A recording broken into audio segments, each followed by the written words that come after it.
बेदम हुए बीमार दवा क्यों नहीं देते? बेदम हुए बीमार दवा क्यों नहीं देते? तुम अच्छे मसीहा हो, शिफा क्यों नहीं देते? मिट जाएगी मखलूक तो इंसाफ करोगे, मुंसिफ हो तो हश्र उठा क्यों नहीं देते? आज मैं यूनियन बजट 25-26 पर अपनी बात रखने के लिए खड़ी हूँ। भारत के संविधान के आर्टिकल 38 भारत को एक वेलफेयर स्टेट के तौर पर पेश करता है और सरकार की जिम्मेदारी है कि बजट और उससे जुड़ी वेलफेयर स्कीम्स के जरिए इन आर्टिकल्स को हकीकत में लाया जाए। इसलिए यूनियन बजट सिर्फ एक आंकड़ों की किताब नहीं, बल्कि सरकार की प्राथमिकता और वेलफेयर स्टेट के संविधान से जुड़ी वफादारी का आईना है। सरकार की जिम्मेदारी है कि इकोनॉमिक पॉलिसीज, जिनमें बजट भी शामिल है, ऐसी बनाए जाए जो गैर बराबरी को कम कर सके और सबसे ज्यादा गरीब वर्ग को सहारा दे। बजट वो लाइफलाइन है जिससे शिक्षा, स्वास्थ्य, पेयजल, सोशल सिक्योरिटी, SC/ST माइनॉरिटी, गरीबों की भलाई के लिए स्कीमें चलाई जाती है। मगर ये बजट को देखकर महसूस होता है कि ये भविष्य के निर्माण से ज्यादा हेडलाइन बटोरने का एक दस्तावेज है। इससे सबसे ज्यादा प्रभावित होने वाली वही लोग पीछे छूट रहे हैं जिन्हें सरकार के सहारे की सबसे ज्यादा जरूरत थी। वो किसान जो बढ़ती लागत से परेशान हैं, वो नौजवान जो बेरोजगारी का सामना कर रहे हैं और वो औरतें जो निजामती रुकावटों से जूझ रही हैं और वो गरीब जो महंगाई के बोझ के तले दबे हुए हैं। This government is proudly marketing the income tax exemption of 12 lakhs. But the question is, how many Indians even earn that much to benefit from it? Only 2.2% of Indian population pays direct taxes, whereas no relief has been given in regards to indirect taxes, the burden of which falls on everyone, especially the poor and weaker section of the society. This clearly shows that this is not an inclusive budget. GST की ऊंची दरों ने आम आदमी की कमर तोड़ दी है।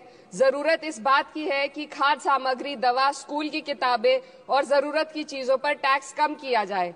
Petrol, diesel पर टैक्स कम करने की कोई कोशिश नहीं हुई, जिसका सीधा असर हर नागरिक पर पड़ता है। आर्टिकल 41 कहता है कि सरकार को ये कोशिश करनी चाहिए कि वो अपनी इकोनॉमिक हालात और रिसोर्सेज के हिसाब से लोगों को रोजगार दे। इस बजट ने बेरोजगारी दूर करने की दिशा में कोई ठोस उपाय नहीं दिया है। नई नौकरियों की बात तो छोड़िए, जो पहले से थी वो भी खत्म होती जा रही हैं। स्किल डेवलपमेंट प्रोग्राम के नाम पर करोड़ों खर्च किए जा रहे हैं, मगर सवाल ये है कि ट्रेनिंग लेने के बाद कितने नौजवानों को असल में नौकरी मिल रही है। सरकार के पास इसका भी कोई आंकड़ा नहीं है। सरकारी विभागों में लाखों पद खाली हैं, मगर भर्ती का कोई प्लान नहीं है। आर्टिकल 45, जिसके द्वारा सरकार की जिम्मेदारी है कि हर बच्चे को 6 साल की उम्र तक फ्री और जरूरी तालीम मिले ताकि उनका बुनियादी तालीमी डेवलपमेंट सही से हो सके, जिसको संसद ने शिक्षा का अधिकार अधिनियम बनाकर और भी मजबूती दी थी, परंतु इसकी जमीनी हालत क्या है वो किसी से छुपी नहीं है। नगरीय क्षेत्रों में सरकारी स्कूलों में शिक्षक न होने की वजह से स्कूल बंद हो रहे हैं तथा दूरस्थ ग्रामीण क्षेत्र के स्कूलों में टीचर ही नहीं पहुंच पा रहे हैं। सरकार कह रही है कि डिजिटल इंडिया और AI से तालीम का इंतजाम होगा, मगर जरा जमीन पर देखिए, उत्तर प्रदेश में सिर्फ 22% सरकारी स्कूलों में कंप्यूटर है। मेरे संसदीय क्षेत्र कैराना में कई सरकारी स्कूल शिक्षक न होने की वजह से बंद हैं और मदरसा एजुकेशन के बजट में 57% की कटौती कर दी गई है। क्या यही सबका साथ सबका विकास है? इसी तर्ज पर अस्पताल हैं जहां पर डॉक्टर नहीं है। आर्टिकल 47 अच्छी सेहत और जिंदगी के स्टैंडर्ड को बेहतर बनाने की आवश्यकता पर जोर देता है। राज्य की जिम्मेदारी है कि लोगों की सेहत और उनके वेलबींग को बेहतर करने के लिए जरूरी कदम उठाए, लेकिन हकीकत यह है कि इस बजट का सिर्फ 2% ही आम जनता तक पहुंच पाता है।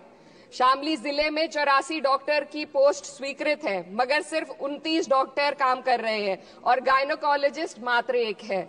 दवाइयों की कीमतें बढ़ती जा रही हैं, मगर गरीबों के लिए कोई राहत नहीं है। सरकार ने महिलाओं के लिए बजट बढ़ाने का दावा किया, मगर 81% इसका बजट सिर्फ पोषण योजनाओं में डाला गया है। महिलाओं के रोजगार, उनके इकोनॉमिक इंडिपेंडेंस और सुरक्षा के लिए कोई ठोस योजना नहीं बनाई है। बेटी बचाओ बेटी पढ़ाओ का बजट घटा दिया गया, जिससे साफ है कि ये सिर्फ नारेबाजी थी और कुछ नहीं। किसानों की बदहाली हम सबके सामने है, लगातार चलती आ रही है। 2016 में कहा गया था कि 2022 तक किसानों की आमदनी दोगुनी होगी, मगर 2025 आ गया और एमएसपी पर कोई ठोस गारंटी आज भी दी नहीं गई है। गन्ना किसानों का बकाया अब तक नहीं मिल पा रहा है और तो और उत्तर प्रदेश में अभी तक गन्ना मूल्य भी तय नहीं किया गया है। डीएपी, यूरिया और खाद की कमी से परेशान किसान आज भी सड़क पर प्रदर्शन कर रहे हैं। मजदूरों के लिए जो सबसे बड़ी योजना मनरेगा थी, सरकार कहती है कि मनरेगा ग्रामीण भारत की रीढ़ है, मगर बजट में कोई भी बढ़ोतरी नहीं मिलना बहुत शर्मसार है। औसतन 44 दिन का ही रोजगार मिल रहा है, जबकि स्कीम 100 दिन की गारंटी की होती है। भारतीय रेलवे देश के लोगों की जीवन रेखा है और इसी से यहाँ के लोगों की आर्थिक एवं सामाजिक जिंदगी चल रही है। देश के हर हिस्से को रेल कनेक्टिविटी से जोड़े जाना सरकार की कल्याणकारी नीति का हिस्सा है। मेरे संसदीय क्षेत्र कैराना के रेलवे से जुड़ी 2 मांगे लंबे समय से लंबित हैं। दिल्ली शामली सहारनपुर रेल लाइन का दोहरीकरण और पानीपत शामली मेरठ लाइन का सर्वे अति शीघ्र कराए जाने की बहुत पुरानी मांग को बजट में शामिल किया जाना चाहिए। देश भर में बिजली की दरें बेहद असमान है। उत्तर प्रदेश में ये दरें बहुत ज्यादा हैं।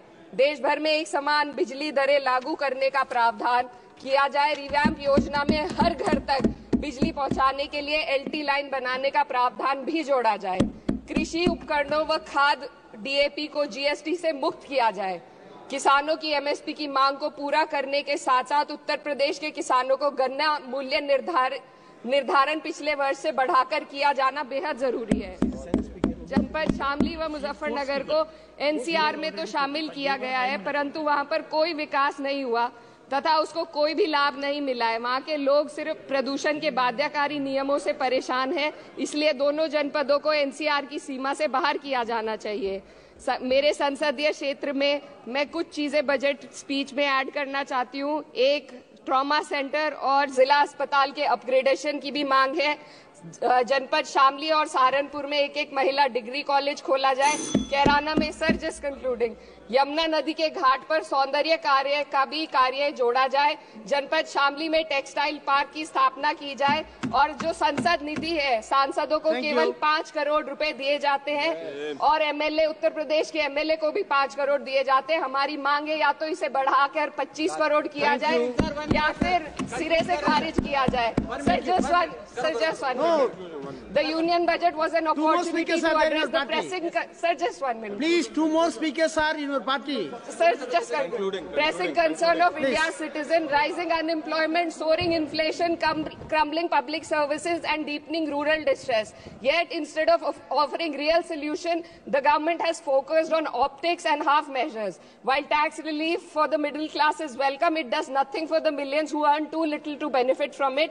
Education remains underfunded, rural employment stagnates, and farmers continue to struggle without meaningful support. The delays in conducting the census and caste census further exposes the government's disregard for data-driven policy making and social justice. India needs a budget that prioritizes its people, not just its economic headlines. A budget that invests in human capital, strengthens social security, and ensures dignity and stability for all. But what we have instead is another missed opportunity, one that fails the poor, the youth, the farmers, and the women of this country. Budget प्रस्ताव पर अपने विरोध को मैं 2 पंक्तियों में आपके सामने रखना चाहूंगी। बेदम हुए बीमार दवा क्यों नहीं देते? बेदम हुए बीमार दवा क्यों नहीं देते? तुम अच्छे मसीहा हो, शिफा क्यों नहीं देते? मिट जाएगी मखलूक तो इंसाफ करोगे, मुंसिफ हो तो हश्र उठा क्यों नहीं देते? तो मैं Mohammad Munawwar Hussain, Al Munawwar dates and dry fruit, Jahanuma Shama talkies. अल्हम्दुलिल्लाह हमारी खिदमत करते हुए दुकान के 25 साल हो गए, मगर ख़ास तौर से हमने खजूरों का काम शुरू करके 15 साल हुआ। अल्लाह का करम है कि और मज़ीद जो है ना हम इसमें इजाफा करते जा रहे हैं। हमारे पास ड्राई फ्रूट का कलेक्शन भी मौजूद है। सारे ड्राई फ्रूट से सऊदी अरब के बहुत सारे हम जो है सो ड्राई फ्रूट्स मंगवाते हैं, दुबई से मंगवाते हैं। हमारे पास खजूरों का जो कलेक्शन है, मबरूम, अजवा, अंबर, मेडजोल, सगाई, सफावी, मशरूख, कलमी और बरही रुताना, अजवा रुताना, अजवा रतब, ये सारे वैरायटीज आप लोगों की खिदमत में पेश करने के लिए हाजिर है। 9391908001 मेरा फ़ोन नंबर है। अस्सलामु अलैकुम वरहमतुल्लाहि वबरकातुहू।